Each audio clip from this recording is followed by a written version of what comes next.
We're here at the Peabody Public Library in Columbia City with George Coverstone, who served in the Navy during World War II. My name is Janet Skank. I'm the director of the Peabody Public Library. Mr. Coverstone, you served in World War II. Did you enlist or were you drafted? I enlisted. You enlisted? And you enlisted into the Navy. Why'd you do that? Why the Navy? Well, it's funny, but in the 4th grade, they put out a yearbook of the school, and it said there that I wanted to join the Navy when I got out of school. Did it? Really? So, and did you grow up in this area, in the Columbia City area? I moved here when I was 3 from Fort Wayne, and I lived here ever since. So they knew back in the 4th grade that you were going to join the Navy. Yeah, I thought that was sort of weird. And you served from April of 43 to March of 46. Right. I went in on my birthday. On your birthday? April the 6th. April the 6th. And how did you join back then? Was there a place in Columbia City you went to enlist? No, I had to go to Toledo. Toledo. You had to go to Toledo to join the Navy. Really? And once you joined, then where did you go? I went to Great Lakes and did my boot camp there, and then I went to school, fire control school at Great Lakes for I don't know, 8 weeks or so. What do fire control people do? Aim the guns. You aim the guns. Yeah. What did your family think about you going off to war? Well, I just figured everybody was going off to war, so might as well go. There wasn't much you could do about it. So you went to boot camp at Great Lakes, and you went to fire control school. Fire control school, and that's you actually shot the guns. We aimed the guns. Aimed the guns. Gunner's mates shot them. Okay. Would it be that difficult to explain to us kind of how you would do that, how you would aim a gun, what kind of things you did? We had, they didn't call them computers then, but everything was on cams and disc, and you had your range finders. I mean, they could look out and tell how far an item, something was away, and then it was complicated, but anyhow, by putting all the information in, it told you where to shoot and come pretty close. Went after boot camp then, and then learning to aim the guns. Where'd you go from there? I went to Arlington, Virginia, right outside of Washington, D.C. for another advanced fire control school, and then assigned to the USS Vicksburg, CL-86, which would just set, it was the first crew on it, and we broke it down. What kind of ship was that? A light cruiser. A light cruiser. And I can't remember, it was in the summer. Anyhow, we took it down on a shakedown cruise down to Trinidad, the Caribbean, Trinidad and all that. Came back, and then we went up north to Boston and did some more training, and then we escorted some ships up there, and then we came back to Norfolk, and they worked on it for the last time, got everything ready for the ship, and then we took off and went through the Panama Canal out to the Pacific, and we went. It was the end of the year there when we went through the Panama Canal at end of December, 1st of January. What was that like, going through the canal? That was really something. I mean, can't believe it, how we went through that. Had you ever been in that area before? No. That was the first time? Yeah. Had you ever really been away from Columbia City or this area? Well, I'd worked in Detroit for a year before I went into the Navy, and but that wasn't too far away. But I usually got home every other weekend or something. That was a brand new experience for you going down through the Panama Canal. Oh yeah, yeah. I had the whole Navy experience was something. I was telling a guy the other day. When they sent us from Chicago down to Virginia, they took us into Chicago, and they must have been 40 or 50 of us, and they said, there's your cars you're going to ride in. And we got there, and I'll bet you there was an inch of dirt and soot and everything else, the whole thing. I must have been sitting there for months with the windows open, and it was a mess. And us poor sailors had to have field day on them cars before we could take off and go down to Virginia. Did you have the white uniform then too? You had a... I can't remember. No, we probably had our blues on because it was in spring. What determined what uniform you would wear? The weather. The weather. We had jeans. That was dungarees, we call them, and white T-shirts or blue shirts when we did most of our work. And then you had work blues, which were Navy uniform, but they was blue. Then you had your dress blues, and you had work whites and dress whites. And whoever was in charge said, today you'll wear these, and that's what you wore. You didn't have to worry about getting up in the morning deciding what you were going to wear, did you? No decision there, you just knew. So about what, was it 44 then when you got to the Pacific? 1944? 40, let's see, yeah. Around then? And you were still on... Wait, it was 45. 45 when you got to the Pacific? Yeah. And you were still on the same ship, the Vicksburg? Vicksburg, yeah. Vicksburg. Once you got into the Pacific, what did you do? We went to Pearl Harbor, and we spent a couple weeks there shooting at targets and stuff, learning how to do it better. And then we went from Pearl Harbor out to Saipan, and they had just finished up there. And we joined the crew and went up to Iwo Jima, and spent about a month there shore bombarding and So you were there during the actual battle of Iwo Jima? We were there. Before the Marines got there, we shore bombarded, and then we bombarded at the landings, and we stayed there the whole time till it was over with. And then we left there and went into the China Sea, and over behind, into the China Sea, and battled around there, mainly fighting kamikazes. And one thing had happened sometime, but I don't know when it happened, but we were in a task force, like 30 ships, and we got caught in a typhoon. And right in the middle of the typhoon, the old admiral says, Vicksburg, you got to go somewhere to another task force. And they assigned us a destroyer. We didn't have anything to tell whether submarines were around, so they gave us a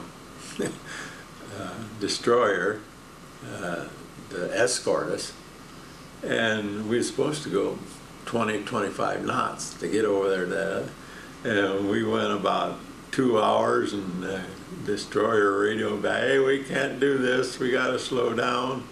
So we slowed down some more, and so for, I don't know, it must have been 8 or 10 hours when we headed into the we was crossing the typhoon, and so for, I don't know, 6, 8, 10 hours we sat there headed into the typhoon.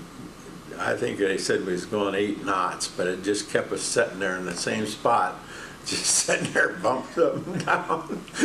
And finally it backed off a little bit and we got to go into our destination, but that was really weird, sitting out there going nowhere. And that poor can, it was sitting over there probably within a mile of us. Half the time we couldn't even see it on the radar because the old waves are so big. It was really weird. Then we went to Okinawa and spent our time there all the time. That battle was going on. When you weren't aiming the guns, what kind of things did you do on board? Slept, mainly. Slept, really? Okay. Yeah. No, we didn't have to do any exercise or anything. The main thing was we had to keep all the equipment. That was our assignment. We had to keep it going. And so you did more than just sit there and aim a gun. You had to work on the equipment itself. Oh yeah, we had to work on the equipment. And we could read and stuff. I mean, when you weren't at battle stations or something. Is that how you did? What entertainment you got was? That was through reading or something? That was all the entertainment. That was all you got? Yeah, there wasn't. Did you ever get to see any of the USO shows or anything like that? Not out in the Pacific. Not out in the Pacific. No. How long were you usually out on? I don't know the correct terminology, but out on the ocean. Well, once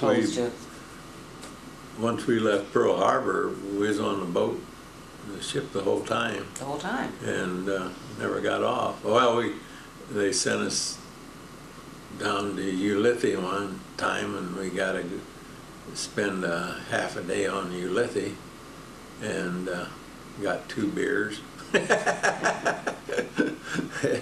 And I think the word I was looking for was shore leave. Did you get much of that? Oh no. No. I mean, not what you call shore leave.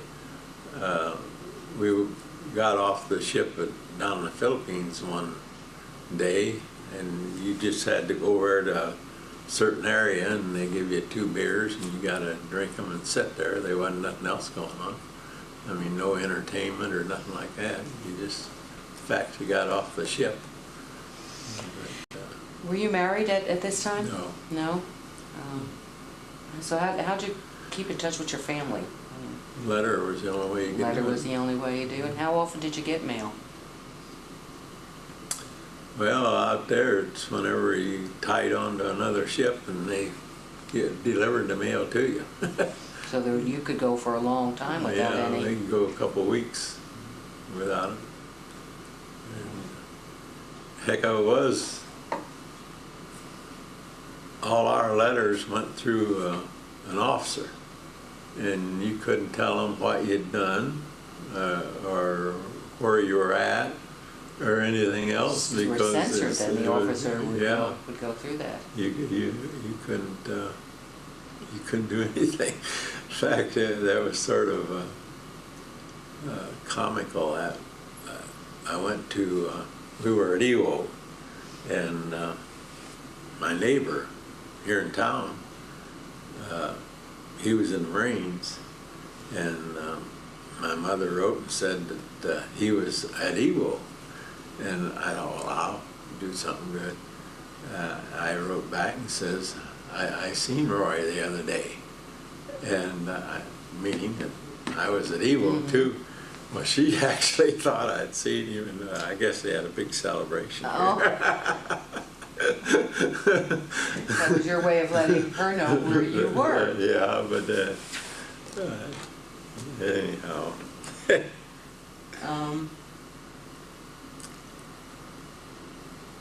We got to Okinawa, I believe. Well, then we won that, and then we went over into the China Sea, and then we had a task force, went up to Japan and headed south through the China Sea, and the English sent a task force from the south up into the China Sea, and the kamikazes were on us constantly, and how they had a couple of battleships, and all we had was aircraft, 2 aircraft carriers, a couple of cruisers, and some destroyers, and the Japanese managed to sink their battleship, but we didn't let them touch us. Did you get, was there much interaction between you, like the crew of the U.S. Navy and the people that were serving in the British Navy? I mean, did you? We never seen them. No, not really? No. Okay. We never. You was on the ship, except for that one time they sent us down to Ulithi, and one time they let us go on shore there at Philippines, and that's the only time we got off the ship. The whole time we were. The whole time you were out there. And how long was that? I mean. We was out there from January till when was the war over? August or whatever it was. Mm-hmm. That 40, whole time. 45. Yeah. And you were only off the ship twice. Yeah. Wow. And then after South China Seas. Well, then the war was over. Then the war was over. You were on the ship when it was announced the war was over? Yeah. It may seem like a naive question, but how'd that make you feel? I don't know. No one celebrated or nothing that I know of. They just said the war is over. When are we going to go home? There wasn't any big celebrations or nothing like that. And I didn't see anybody doing anything. After when they announced it, then how long did it take you to get back to civilian life? I got. Well, the war was over. I think it was over in August, and I got discharged in March the next year. In March of the next year. And what process is that? I mean, I don't. From what I understand, they just don't say goodbye. You're out of the Navy, do they?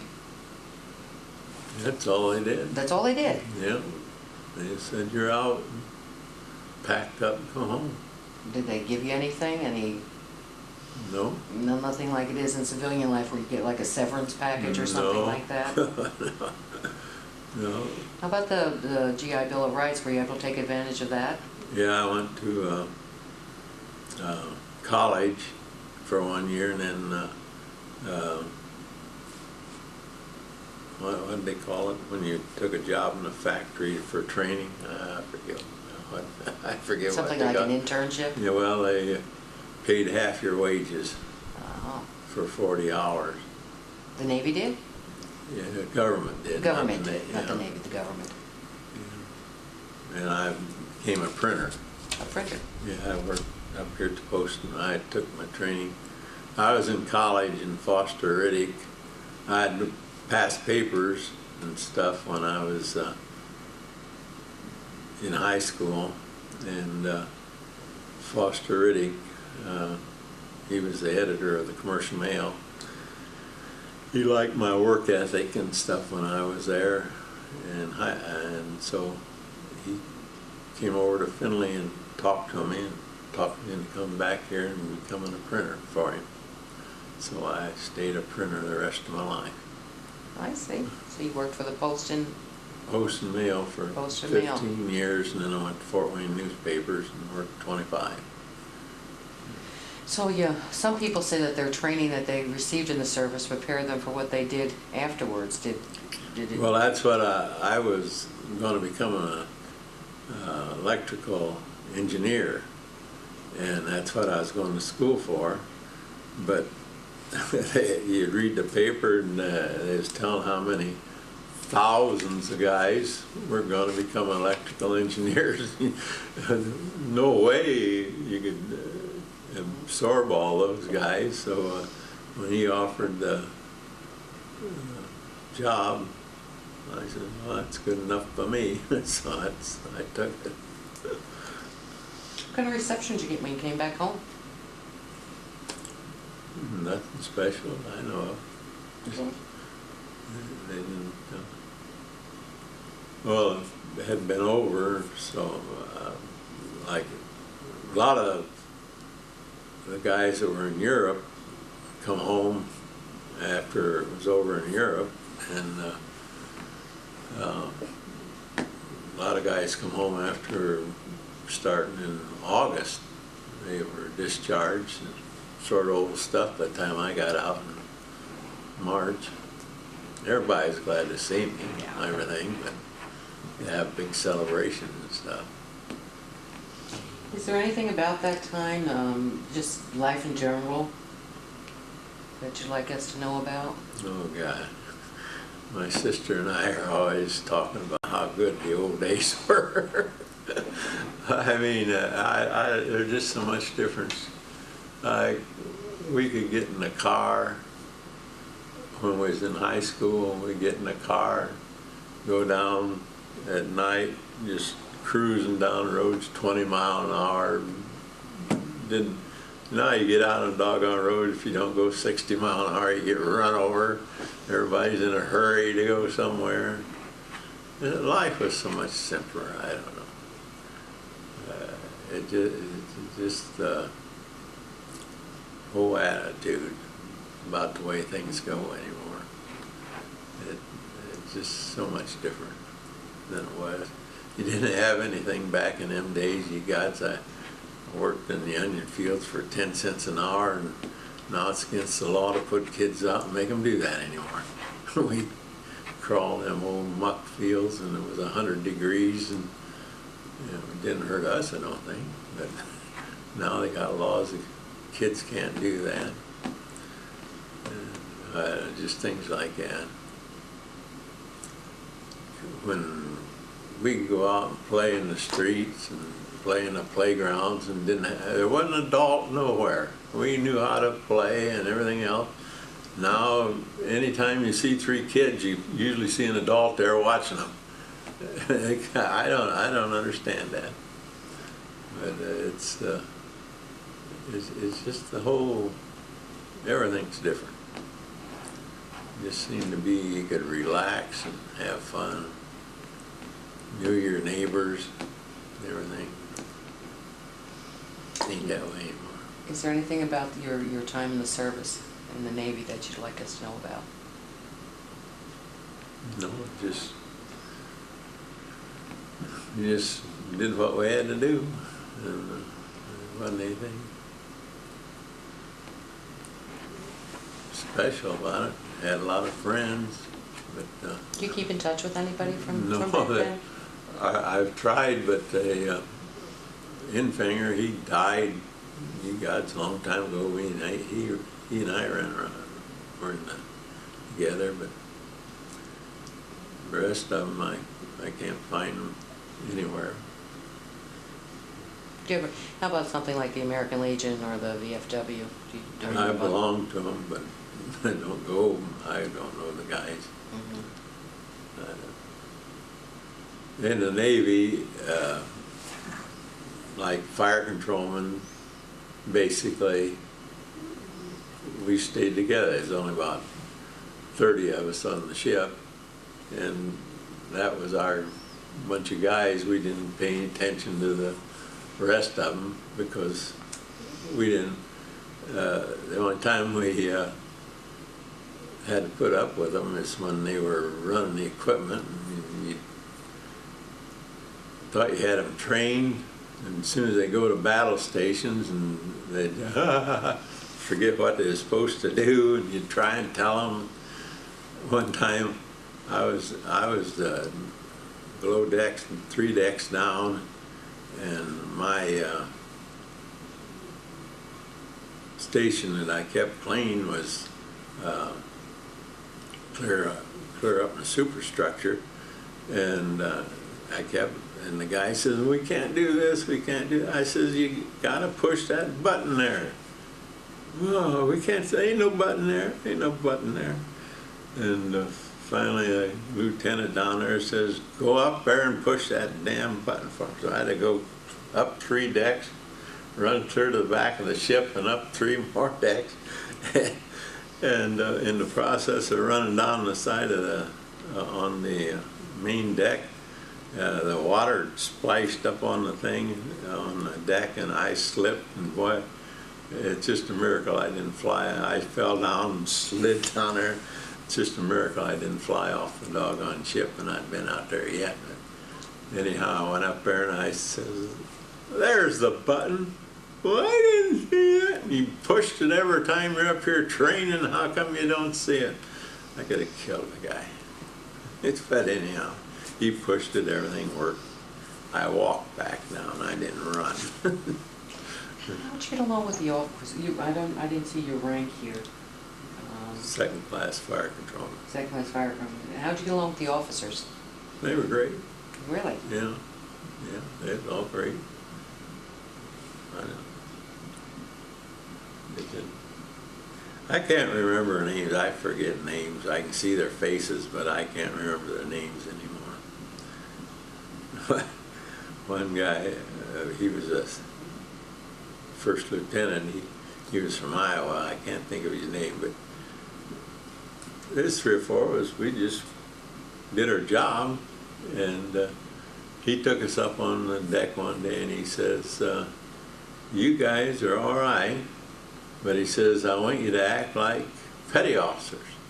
And, "Well, what do you mean?" "Well, you guys just have too much fun and stuff." He says, "You look like you're in authority." And we said, "Oh, kettle on you." He never said another word. Well, Mr. Coverstone, I think we're about done, unless you have something you want to add. I really want to thank you for coming in and doing this. Okay. Really appreciate it, but it is valuable.